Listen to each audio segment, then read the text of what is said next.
But, like, it is another situation than pretending like Caitlin Clark doesn't exist. They want to make the trajectory look like it's going up and not down. It's whatever, man. We see what's going on. They're trying to make it so that the data looks as favorable as possible. ESPN didn't want to show the ratings were down from WNBA All-Star Game because Caitlin Clark didn't play, so they just used the 2023 numbers instead. ESPN lying. ESPN got exposed for twisting the truth about WNBA All-Star ratings to cover up the fallout from Caitlin Clark's absence.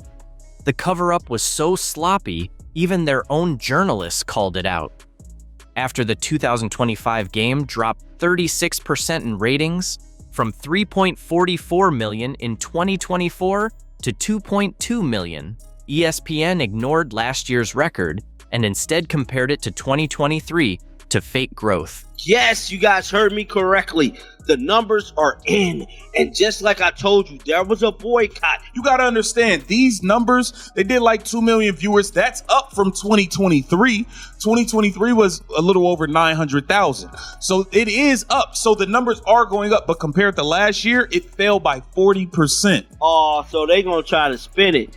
Okay, it could be the second most watched of all time. Of course, it's going to be that, but compared to last year, you still down 36%. What makes ESPN's spin worse is the game was in Caitlin Clark's home arena, Indianapolis. It was meant to be a major WNBA celebration, the league's biggest stage in its biggest stars city.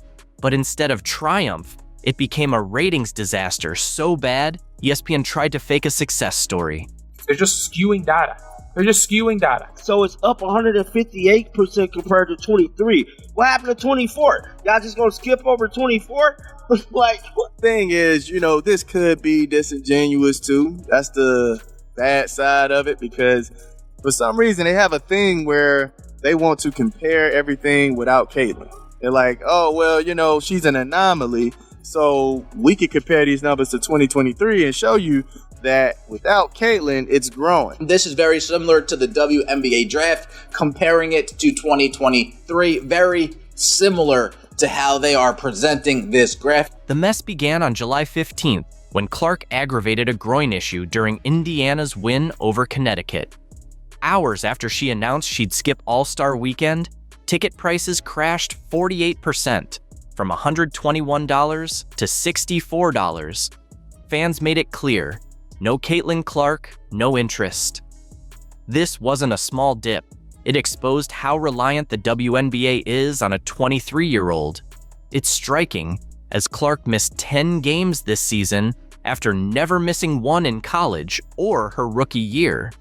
Can networks be trusted when they have money in the leagues they cover? So for all the people that thought that it wasn't a boycott against this All-Star game, it was, bro. People was just DMing me, telling me that they wasn't going to look at it. People was telling me that they refunded their tickets. I was even supposed to be there, and I decided not to go because of the things with the referees and the WNBA disrespecting Caitlin. 1,250,000 viewers, woof, out of existence. No Caitlin Clark, not tuning in. ESPN's sleight of hand is clear in how they framed their historic rating success.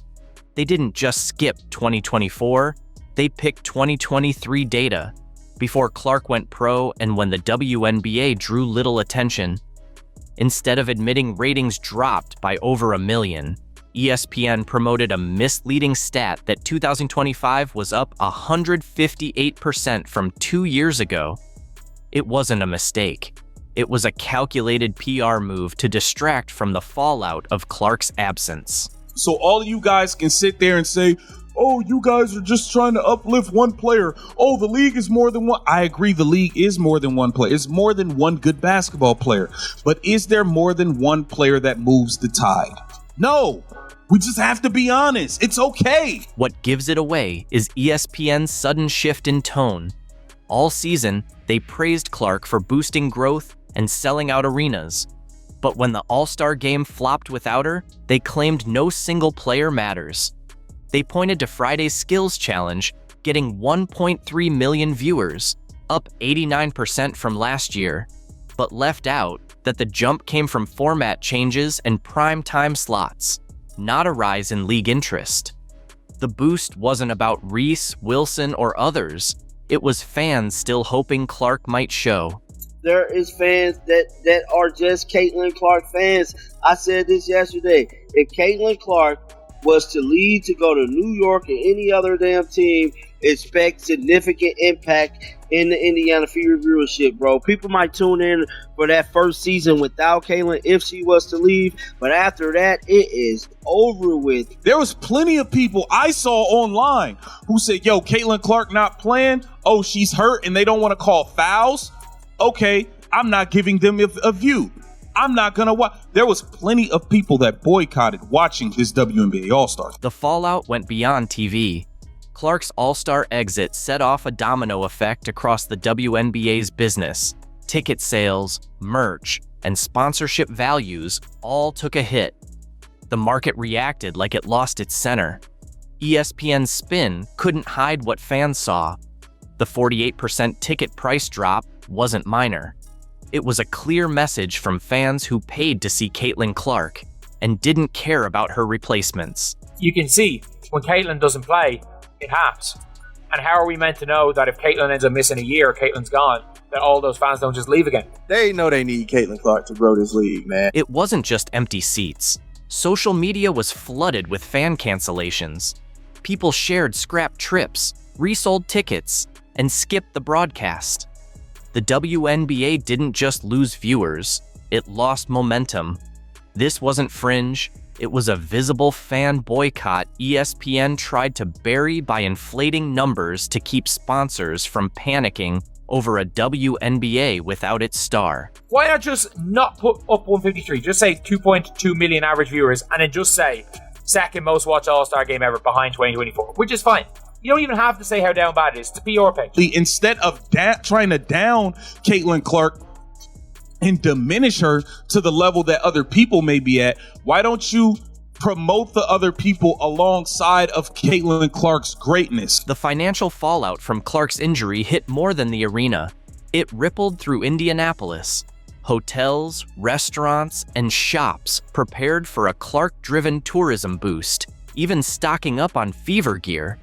But once she was out, crowds shrank, momentum stalled, and ESPN ignored the economic impact, focusing on selective stats. Her absence didn't just show her value, it exposed a league-wide void.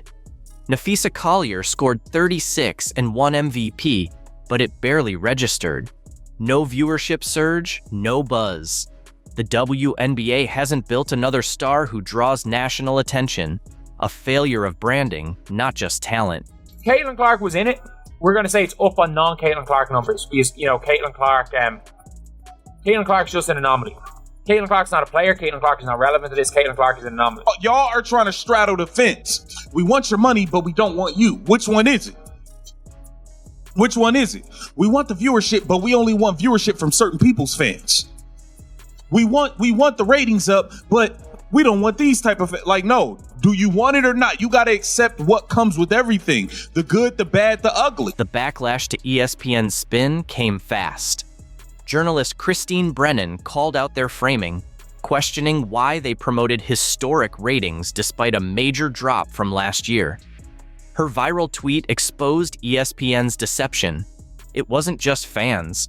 It was respected media voices drawing the line. Then Austin Karp of Sports Business Journal added key context ESPN ignored. Clark drives numbers, and without her, they tank.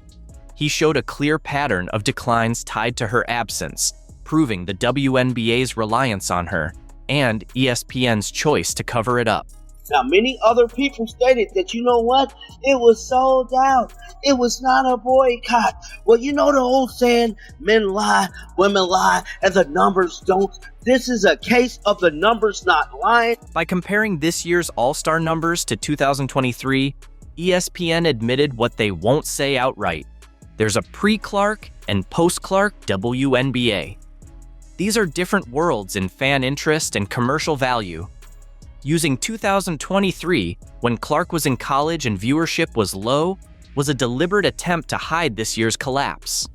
It highlights how the league's visibility and finances hinge on one player, a truth ESPN won't say aloud to sponsors or investors. I believe that it's everything also leading up to this. I mean, talk about leading up to this. The officiating, I think enough fans had it up to here with the league as a whole. People had it up to here. You got to understand. Caitlin Clark is getting beat up in these games. The refs aren't calling anything. Kathy Engelbert seems to have air between both of her ears. She seems to have pure air floating between her ears. And I think people are fed up. ESPN spent the season praising Clark for driving viewership and lifting the league until the numbers crashed without her. Then suddenly, star power didn't matter. That flip-flop shatters their entire narrative. If Clark isn't vital, why make her the face of the WNBA? It's a story built on selective truth, and it collapses under its own weight. But this goes beyond image. It hits players in the pocket. Right now, WNBA athletes are fighting for better pay, with TV ratings as a key bargaining chip. Those pay us what you owe us shirts? They weren't fashion. They were a demand for fairness. And ESPN's spin? It didn't just blur the truth. It sabotaged their leverage. By burying the 36% drop, they painted a fake picture of growth. Clark's impact is real. The collapse without her is real. And pretending otherwise doesn't just distort the story, it rewrites the future. I will give the coaching hat to her as much as she wants, to be quite honest. So, we're going to play around with it a little bit. It'll be fun to, I think you've seen it with the Fever. She's been very active on the sideline when she wasn't playing, so we'll utilise that as well. Sandy Brondello just handed Caitlin Clark the kind of praise coaches dream of. Meanwhile, Stephanie White's probably watching with a raised brow. The Liberty coach is out here saying Clark can run the show and call plays. Things are heating up fast. So, lads, every single team in the WNBA wants Caitlin Clark on their team. Except for maybe. Here we go again. Everyone wants Caitlin Clark, maybe except her own team. Sandy Brondello just dropped a masterclass in subtle shade, hyping Caitlin like she's recruiting her mid-season. She even said Caitlin's getting the coaching hat in the All-Star game. Somewhere in Indiana, Stephanie White's probably wondering why it feels like she's the one being replaced. Coach, obviously, Caitlin Clark out of the game, but she's expressed her desire to help you out. From the coaching perspective, have you gotten anything about maybe her traits as a coach? Yeah, not yet. No, obviously unfortunate about Caitlin's not into this game, but she's going to still have a great impact on this team. I will give the coaching hat to her as much as she wants, to be quite honest. So, we're going to play around with it a little bit. It'll be fun to, I think you've seen it with the Fever. She's been very active on the sideline when she wasn't playing, so we'll utilise that as well. Let's pack Sandy's words. I'll give the coaching hat to her as much as she wants. It'll be fun. Sounds playful, but let's be real. It's loaded. When another coach gushes like that about your star, it hits different, especially if your own calls have been under fire all season.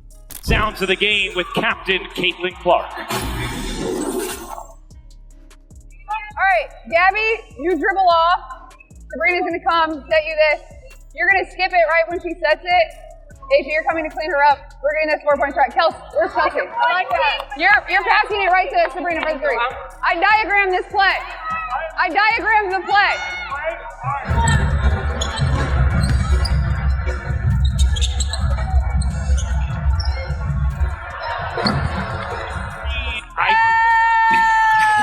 Sandy Brondello is treating Caitlin Clark like the hoops genius she is, while Stephanie White fumbles rotations and plays injured stars in games that are already won. The contrast? Couldn't be louder. Sandy's out here saying Caitlin's impact goes beyond playing. Basically, that she's more valuable on the bench than most players on the court. That's the kind of respect Clark should be getting from her own coach. Sandy even praised how engaged Caitlin is when sidelined, like she's prepping her to run a team. It's not just an all-star moment, it feels like a sneak peek of a Liberty future. Brondello's letting her call shots, showcasing how a real coach empowers a generational talent. Meanwhile, White's in Indiana looking like she missed the memo. And the timing? Impeccable. With White under fire, Brondello's making it look effortless, highlighting Clark's leadership and IQ like a pro. When's the last time White did that? The Liberty's pitch is clear, and it's happening in front of everyone. New York Liberty. The New York Liberty sent their mascot in. The New York Liberty sent their mascot.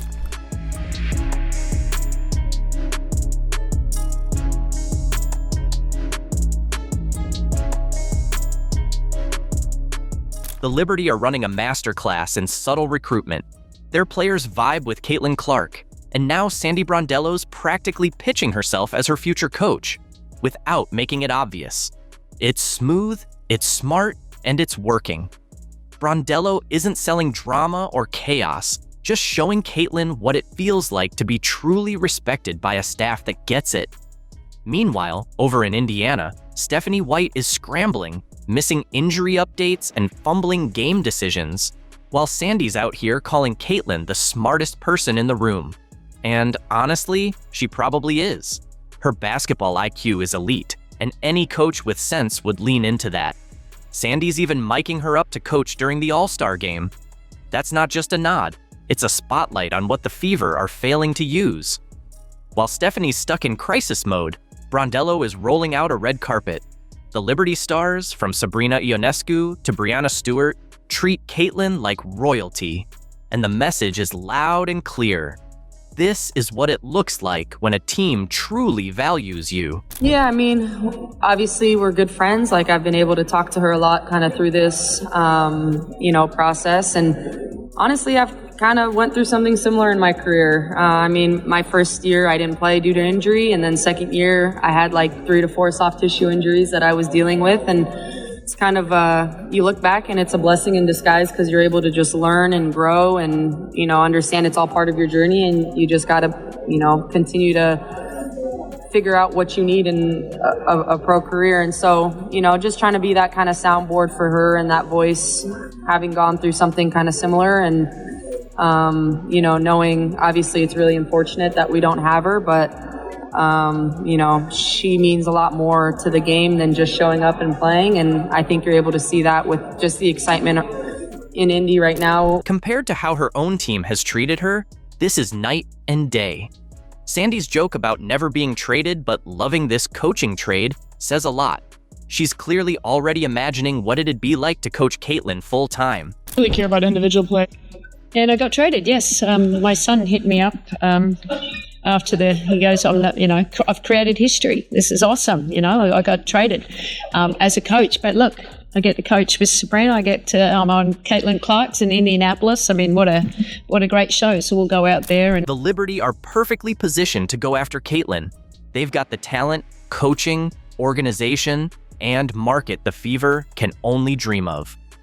Sandy's handling of the All-Star game is just more proof. While she's praised for empowering Caitlin and making things fun, Stephanie White is criticized for underusing her and missing injuries. Media is raving about Caitlin's coaching role, her strong league relationships, and her smart team picks. Meanwhile, the Fever look like a mess. Caitlin's energy with Sandy versus her regular season vibes with Indiana says a lot. Sandy's approach, respectful, strategic, and joyful, highlights everything the Fever are lacking. And the Liberty? They've been openly recruiting Caitlin with class, confidence, and competence. The Liberty are showing Caitlin exactly what a professional, well-run organization looks like. From top to bottom, it's competence, respect, and smart basketball. And it's clearly a recruitment pitch that's working. Sandy's approach feels effortless. She treats Caitlin like the basketball genius she is, sharing coaching duties with confidence and respect. That kind of leadership draws great players in. Meanwhile, Stephanie White's likely wondering why she didn't tap into Caitlin's IQ sooner, too busy managing the chaos in Indiana. Sandy's playbook is simple but powerful. Trust your star, make things fun, and let their strengths shine. The media is loving it, and so is Caitlin. Her excitement says it all. This is the kind of environment where she thrives. The Liberty are making their pitch without saying a word, just by showing how it's done. The difference between Sandy's confident leadership and the Fever's ongoing chaos couldn't be clearer. While one team looks polished and prepared, the other seems stuck in survival mode. Sandy letting Caitlin coach during the All-Star game is going to be must-see TV, a masterclass in how to actually use a generational talent. It's a lesson for everyone. This is how you handle stars, build trust, and run a competent organization. And it's all happening with the whole basketball world watching. Sandy's relationship with Caitlin is on full display, while Stephanie White is left on the sidelines. This coaching dynamic just got a whole lot more interesting. It looked like Paige Bueckers has broken her silence about this matchup against Caitlin Clark. I played a game against Caitlin in the W. Just what was it like? What was the atmosphere like today going head to head with it? Yeah, it's fun. Anytime we can compete against each other. We're two competitors who just want to win and who have grown up to be playing against each other, playing with each other. So it's great. And the environment's great here. I feel like every game is just so out. And so they have a great home court advantage. So overall, yeah, great environment. Caitlin Clark didn't just beat Paige Bueckers. She made a statement that'll echo all season. Their first pro clash was hyped as a battle of future legends, but Clark flipped the script with a 102-83 rout. Bueckers dropped 21, but Clark owned the night.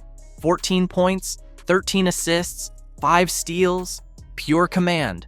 Like the court was hers and everyone else was a guest. Paige Bueckers, I'm gonna be real. You did your thing. You nice. You did your thing. But you're not Caitlin Clark. Let's just be clear. You're not Caitlin Clark. And by the way, she is the best whistle in the WNBA. She hacked Sophie Cunningham and somehow was given an offensive foul, and she fouled Caitlin Clark on a fast break. Caitlin went flying into the rim post, and the refs just ignored it. This game was an absolute blowout. Dallas Wings didn't know what hit them. Everybody ate in this game. Let's just jump right into it. Here's why this wasn't close. Clark dished 13 assists with just 2 turnovers. Absolute control. She wasn't just playing, she was conducting. While Bueckers tried to shine solo, Clark led a masterpiece. The hype said rivalry, but the game showed a gap. Generational greatness versus just good. No graphic can hide that. And for all this Caitlin Clark, Paige Bueckers comparisons, it's not a comparison. Paige Bueckers got a lot of work to do. She's a good player. She got a lot of work to do. She need to get her team to the playoffs.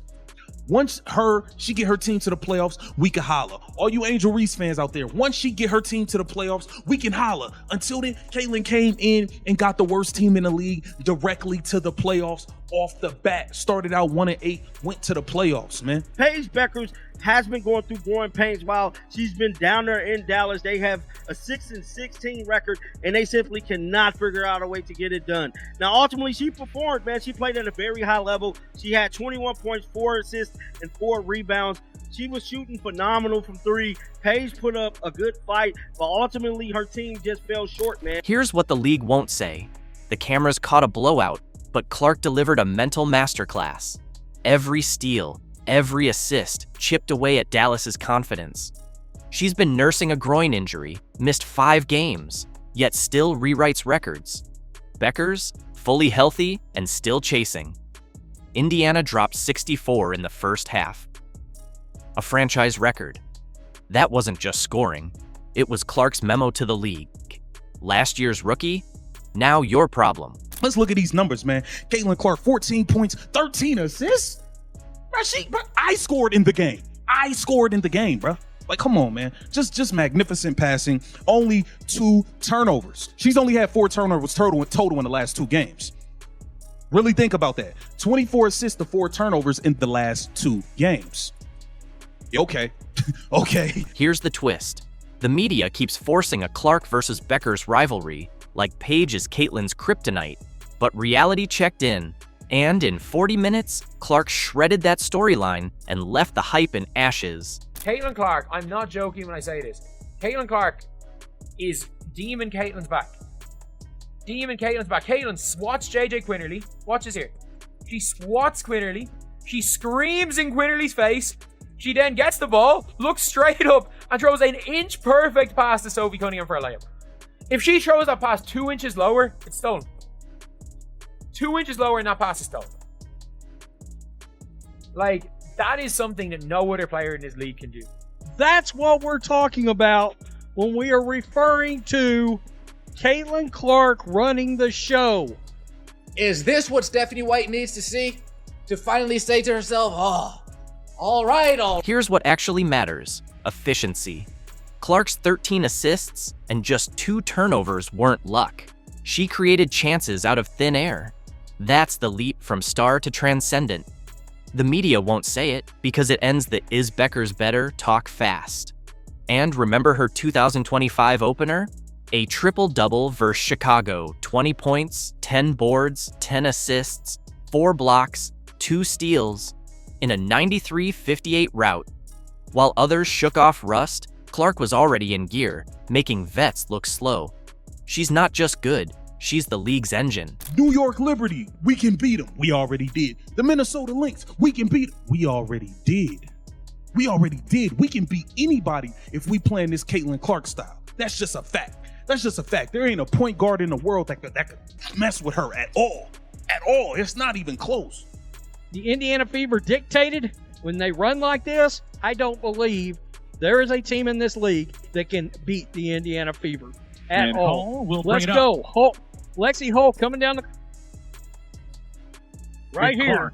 She's got the ball. She's going to take a step back, way downtown. Bam. She got it. Stat-wise, Clark's unreal. 19 2-points and 8.4 assists as a rookie, and now she's leveling up in year 2. Vets are feeling the heat because the future isn't coming. It's already here in number 22. But the real quake? It's psychological. 10-year pros are now chasing a 23-year-old who's making their milestones look like scrimmages. That messes with a locker room. Envy, respect, denial, all brewing at once. The Indiana Fever beat the Dallas Wings 102-83. The game wasn't close past the first quarter. We're up by 1 in the first quarter, and that second quarter, we destroy the Dallas Wings in that second quarter. That second quarter, we're, absolutely bombing away. That second quarter, Aaliyah Boston, 7 points. Natasha Howard, 10 points. Caitlin Clark, 5 assists in a second quarter. When her assist numbers are high in a quarter, you know they're playing Caitlin Clark style basketball. You know they're pushing the pace, pushing the tempo up. I'm surprised Stephanie White didn't have a heart attack. I'm surprised she didn't bench all the starters coming out of the half. I'm glad she didn't. Seriously. If we take the second half against the Atlanta Dream and the first half against the Dallas Wings, that is a 40-minute span of what looks like Caitlin Clark basketball. Here's where it gets embarrassing. Instead of embracing the most marketable star the sport's ever seen, the league spent Clark's rookie year trying to humble her. Petty headlines, bitter vet jabs, refs swallowing whistles. They didn't just ignore the red carpet, they yanked it.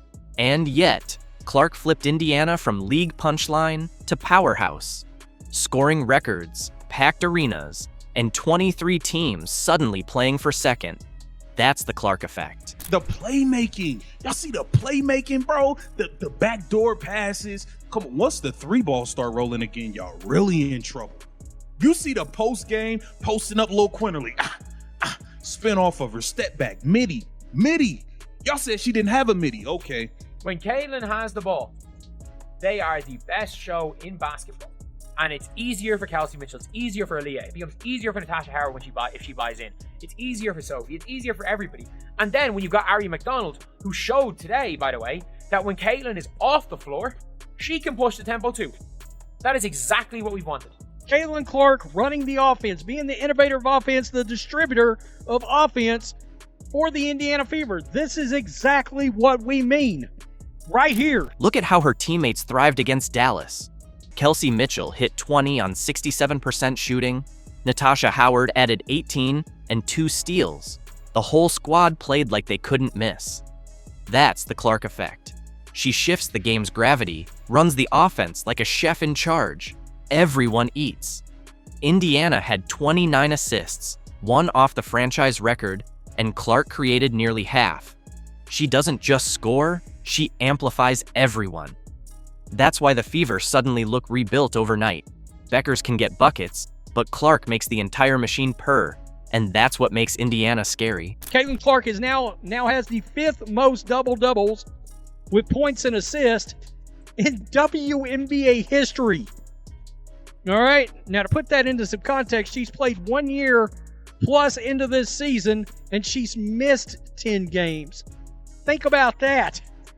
for a moment. Caitlin Clark has reached 200 points and 100 assists this season, the fastest to do so in a single season in WNBA history. Oh yeah, folks, this feels like last year, right? Caitlin Clark broke this record, Caitlin Clark broke that record, she hops into the top 5 here. Oh yeah. Today's game was at least that first half. Woo! Folks, just watch. Let me cook. Let me operate. That's what Caitlin Clark said. Caitlin Clark showed why she's the best guard in this league. Caitlin Clark showed why, when you give her the ball, the Fever are the best show in basketball. What's outrageous about Caitlin Clark's rookie year is how backwards the league got it. The WNBA's long chased visibility and star power. Then Clark shows up with all of it. Ratings, packed arenas, jersey sales, headlines. And how did they respond? Not with celebration, but resistance, envy, petty shots, and refs letting her get hacked with no calls. Instead of boosting the league's best chance at explosive growth, they nearly sabotaged it. Her impact? Massive. Fever games became must-watch. Road games sold out in minutes. Cities she visits feel an economic jolt. Hotels, restaurants, media all buzzing. TV numbers? Sky high when she's on. She's the WNBA's growth engine, plain and simple. And in that Dallas game, it wasn't just her offense. It was 5 steals, total defensive mastery. She read plays before they happened, tearing apart schemes before Dallas could run them. Remember when critics said she was just a shooter? That myth died fast. Clark ran the floor like a maestro, switching gears at will, stringing Dallas out like puppets before slicing them up. The media hyped Clark versus Bueckers as a rivalry, but tip-off told the truth. Paige wasn't a challenger, just another name on Clark's growing list of outclassed opponents. And the timing, savage. Indiana had been searching for consistency, and Clark responded with a masterclass. She didn't just steady the team, she made them look like a future dynasty in the making. Caitlin Clark's new Kobe PE shoe sold out in less than a minute. And I saw so many tweets about this, so many people who were so sad that they missed out on the shoe. I saw that there was this one Dick's store and people were lined up around the corner, like camping out, trying to get the shoe. Nike just pulled off the biggest corporate facepalm of the decade, and A'ja Wilson is absolutely livid. They poured mountains of cash into hyping up Wilson's brand, while Caitlin Clark lit up social media every single time she so much as laced her sneakers. Now, Nike's finally woken up. Nike finally delivers Caitlin Clark PE. Is this the first Caitlin Clark exclusive Nike commercial since she's entered the WNBA? I know she's made a cameo here, she's made a cameo there, she was featured as part of this rollout here, featured as part of this rollout there, but is this our first official Caitlin Clark solo commercial? They've spent years betting the farm on the wrong superstar. Now reality has slapped them in the face. And as they shift toward the woman who actually makes cash registers sing, Wilson's throwing a meltdown that's pure Broadway. Because let's be real, this drama isn't just about flashy sneakers. It's Nike finally admitting they wasted years backing the wrong face while Clark's mere presence crashes their website harder than your grandma on Facebook. Caitlin, and was thought to be a colorway made just for her up until just a couple days ago, where Nike's official images of the shoes got leaked and the announcement was made saying that everyone will now have a chance to wear her. All right, let's pull up the receipts because numbers don't do sugarcoating. A'ja Wilson's kicks? Yeah, they launched with hype, but reports say there's still so much stock it's basically headed for the clearance rack. Meanwhile, Caitlin Clark strolls in, drops a Kobe collab before even having her own signature line, and 13,000 pairs disappear in about a minute. Not 5, not 10, literally 60 seconds. That wasn't a product drop, it was a full-blown feeding frenzy. Well, I don't think I'd be in the wrong to say Caitlin Clark's Kobe is the sneaker of the week, and everyone's focus is mostly on this one. If you really wanted that shoe, I hope you put your footwork in, because there's supposedly only 13,000 pairs of sneakers out tomorrow. Combine that with a really high resale value, I expect this shoe to be a relatively difficult comp. But my hope seriously is that with Caitlin Clark's sneaker coming out, that this sets a precedent and we might see other exclusive player edition Kobe's drop for the public. The Nike site didn't just lag, it basically waved a white flag. Secondary markets exploded instantly. When Caitlin Clark gear drops, it's like Black Friday on steroids. Meanwhile, Wilson's line is gathering dust, quietly getting escorted to the clearance rack. These things is some fire. I'm telling you, where there's smoke, there is fire, and these things is hitting so hard. And who got a bot? Who a shoe plug? Because I need 2 pairs. I need one for the sneaker wall, and I need one for my feet, because these things is hitting right here. No, I don't want to pay $600 on Go. Now, here's the real juicy part. Nike spent 2 whole years pampering A'ja Wilson's sneaker line. They gave her the royal treatment. Custom logos, hand-picked designs, personal touches everywhere. Celtic symbols to honor her parents, grandma's favorite sayings on the sole, you name it. It wasn't just a basketball shoe, it was basically a family scrapbook you could wear. I lost all respect for A'ja Wilson. I don't want to hear her opinions. I don't care what she has to say from this point on. When you keep a Nike deal 2 years in secret while you're spewing all that crazy stuff about Caitlin Clark in the Time magazine, read it. Read what she said in the Time magazine. Yet you had a Nike deal the whole entire time. Meanwhile, Caitlin's still rocking repurposed Kobe's. No personal logo, no signature line yet. And somehow they outsell Wilson's handcrafted masterpieces by ridiculous margins. Nike handed Wilson every toy in the chest. Yet Clark's hand-me-downs break the internet without even trying. It's almost tragic. So it's finally here. Caitlin Clark sneakers from Nike is finally dropping. She was signed to them last year, and the sneakers is a year late in my opinion, but nonetheless I'm excited because these sneakers is finally coming out. But what does annoy me a little bit is that this is a collaboration with Kobe. Now, Kobe, respect to Kobe, legend, rest in peace, great basketball player. But in my opinion, Caitlin Clark is a big enough star and she's creating her own legacy. So I feel like, at least for her first sneaker, it shouldn't be a collaboration with any other player, dead or alive, in my opinion. I feel like Caitlin should have, for her first shoe, had her own original design just for her. And we've got to talk about the giant pink elephant in the room, A'ja Wilson's Me First energy.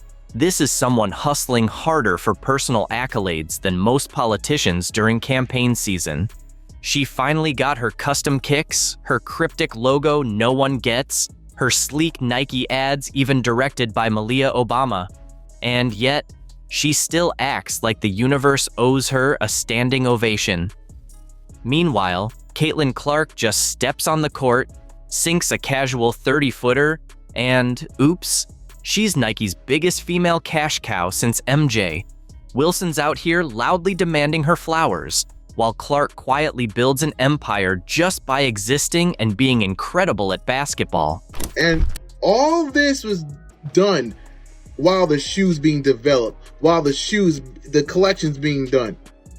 To demonize Caitlin Clark and try to label her as a privileged white girl that's getting all the privileges, even though she earned everything she got. This ain't about color. This is about good and bad. And I find this a little evil. I find this evil. This is beyond bad, because you had the ability to speak up and say, hey, everybody, relax. Don't get on Caitlin Clark. She got a shoe deal. That's cool. I got one too. Mine's taking a little bit, but it's going to come out. Just be patient. She could have came out and said that, but she didn't. The best part? Nike tried so hard to make A'ja happen. They handed her a $20 plus $1 million extension, built entire ad campaigns around her so-called diamond in the rough vibe, and pushed her story like a telemarketer on a triple shot of espresso. But here's the truth. You can't manufacture what Caitlin naturally has. Clark signed her own 8-year, $28 million deal and instantly became Nike's most powerful female brand without them lifting a single extra marketing finger. Every time she steps on the hardwood in Nike gear, it's a multi-million-dollar commercial, no storyboard needed. Wilson needs stylists, script writers, and choreographed promos. Clark just needs a ball and a hoop, and she's printing money. Nike just released a brand new commercial featuring Caitlin Clark and her new Kobe shoe that she released today. And I saw this commercial yesterday on social media. I thought it was so cool. There's a shot when she's in the locker room and she opens her eye and it like turns into what looks like a snake eye, but when you zoom in, it's actually the Kobe logo. This is where Aja Wilson's entire fantasy crumbles. Caitlin Clark personally generated an estimated $82 million in economic impact for the state of Iowa alone. That's right, $82 million. All thanks to a 23-year-old kid from West Des Moines who decided to rewrite the NCAA record books with fire. Her influence is so massive, it's practically a cultural meteor strike. Meanwhile, Nike's execs must be kicking themselves for ignoring the female version of Michael Jordan sitting right in front of them, while they tried to sell us a different story with Wilson. The writing was neon bright from day one, but Nike was too busy checking boxes on their social justice spreadsheet to notice.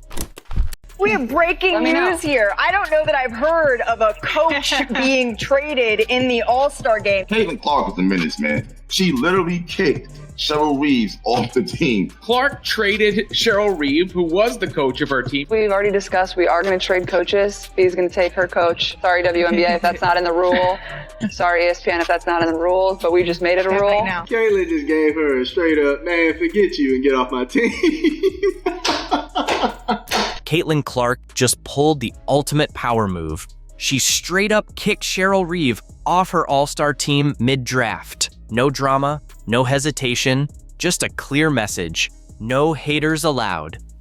Fans are calling it the most savage moment in WNBA history. The WNBA All-Star Draft was fun between Caitlin Clark and Nafisa Collier, the team captains picking the players, picking the rosters, but the most interesting aspect was the coach swap. When the WNBA All-Star Draft started, everyone thought it would be just another fun, feel-good moment.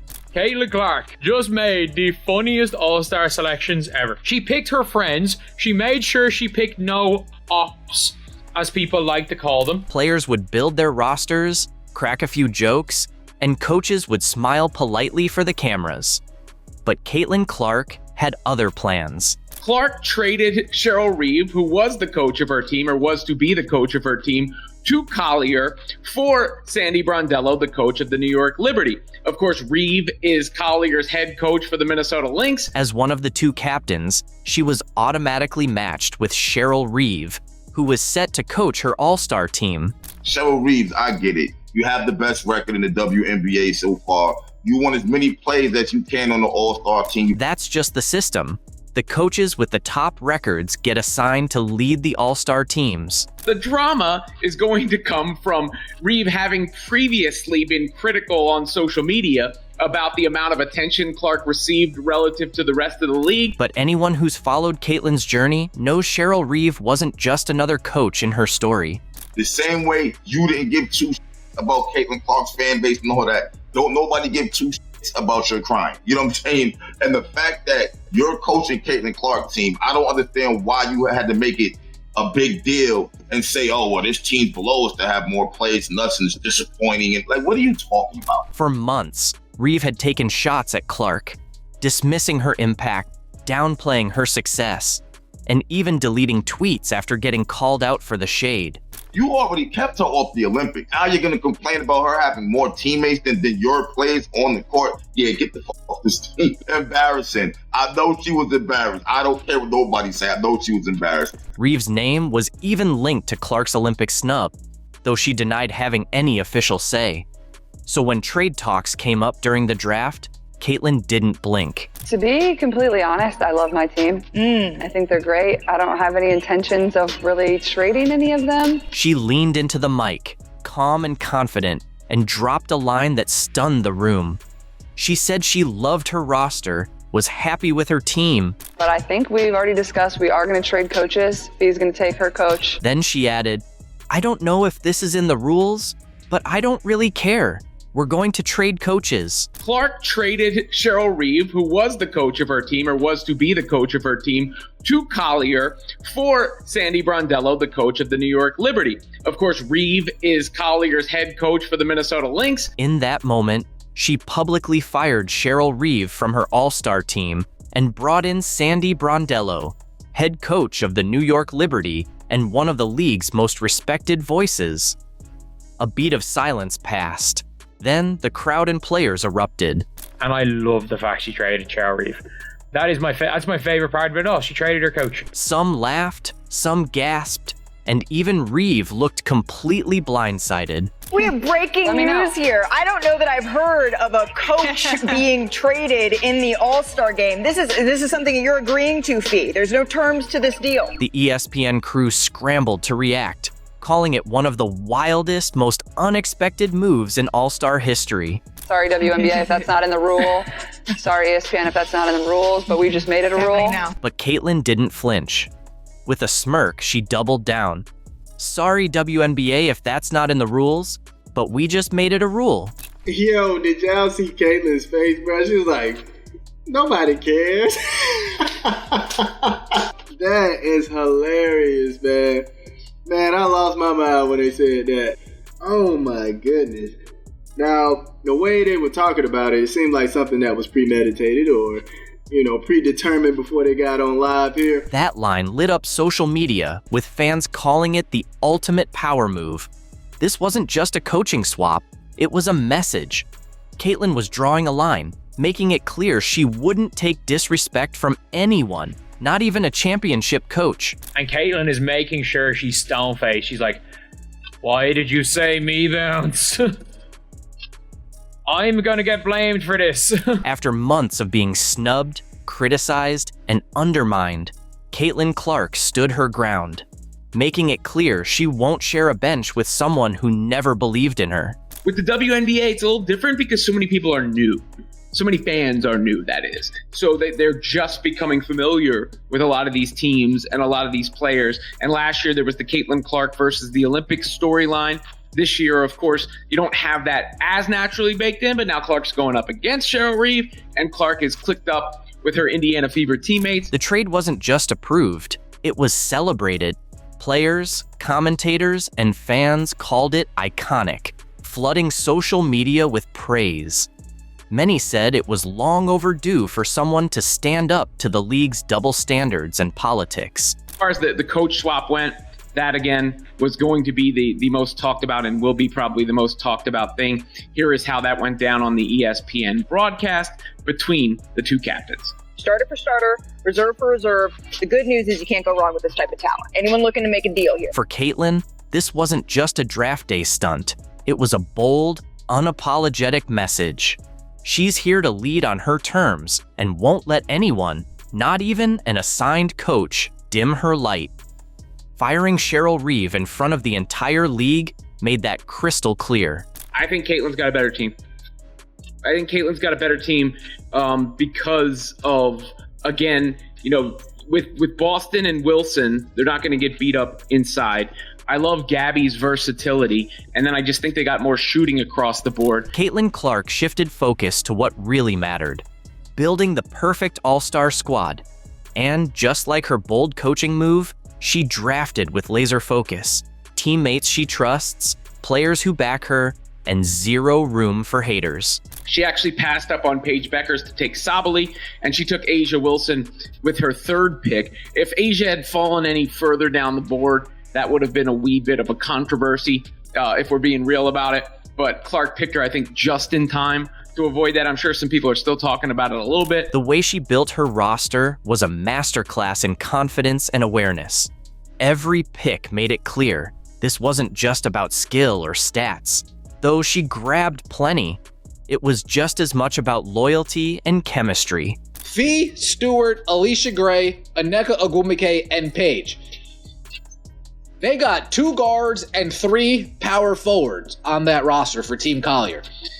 Caitlin Clark actually has a complete roster to start her team. She's got Caitlin Clark at the 1, Sabrina Ionescu at the 2, Satu Sabali at the 3. She must have heard the chatter in the offseason of fans saying, let's get Satu Sabali. I'm just saying, she might have heard a thing or two. Fans quickly picked up on her strategy, dubbing it Team Vibes or No Ops Allowed.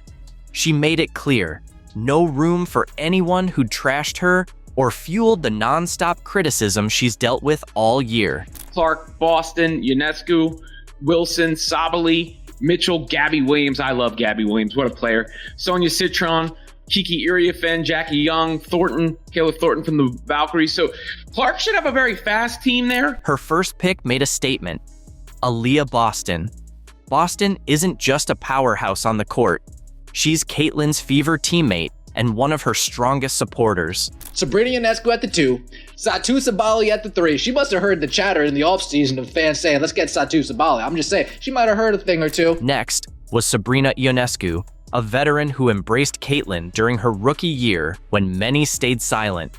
Then came Asia Wilson, the reigning WNBA superstar and an undeniable must-pick. Other than Asia Wilson, because as Ken Swift's graphic says, Team Caitlin, no ops allowed, except Asia. We ain't stupid. Asia's that good. Yeah, you're picking Asia Wilson. Even Caitlin joked you'd have to be crazy to leave Asia off your team. She rounded out her starting 5 with Satu Sabali, a vocal supporter and champion of the league's new wave of fans brought in by Caitlin's rise. And she had it coming. Now all we need is Caitlin Clark's team to win. And if I don't know if y'all caught it or not, but she definitely said Sandy likes to shoot threes and run. I'm like, yo, Stephanie White, you might want to be careful out there. When the dust settled, Caitlin's starting 5 looked unstoppable.